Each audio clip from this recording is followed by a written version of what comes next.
অন্তর্বর্তী সরকারের উপদেষ্টা পরিষদে আসছে বদল। কিছুদিনের মধ্যেই নিজে সহ উপদেষ্টা পরিষদে থাকা শিক্ষার্থীরা পদ ছাড়তে পারেন বলে জানিয়েছেন তথ্য ও সম্প্রচার উপদেষ্টা নাহিদ ইসলাম। আর চলতি মাসের শেষের দিকেই ঘোষণা আসছে বৈষম্য বিরোধী শিক্ষার্থীদের নিয়ে নতুন রাজনৈতিক দলের। দেশের একটি বেসরকারি টেলিভিশন চ্যানেলকে দেয়া সাক্ষাৎকারে এমনটি জানিয়েছেন তথ্য উপদেষ্টা নাহিদ ইসলাম। তথ্য ও সম্প্রচার উপদেষ্টা জানান, দলের কার্যক্রমে যোগ দিতে তিনি সহ উপদেষ্টা হিসেবে দায়িত্ব পালন করা শিক্ষার্থী প্রতিনিধিরা পদত্যাগের ঘোষণা দিতে পারেন কয়েকদিনের মধ্যেই। তিনি বলেন, ছাত্রদের নেতৃত্বে একটা নতুন রাজনৈতিক দলের পরিকল্পনা বা আলোচনা রয়েছে। সে দলে অংশগ্রহণ করতে হলে সরকারে থেকে সেটি সম্ভব নয়।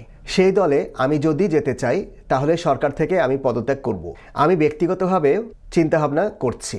যদি মনে করি সরকারে থেকে আমার মাঠে যাওয়া, জনগণের সঙ্গে কাজ করা বেশি জরুরি মনে হয়, তাহলে আমি সরকার ছেড়ে দেব এবং সেই দলের প্রক্রিয়াতে যুক্ত হব।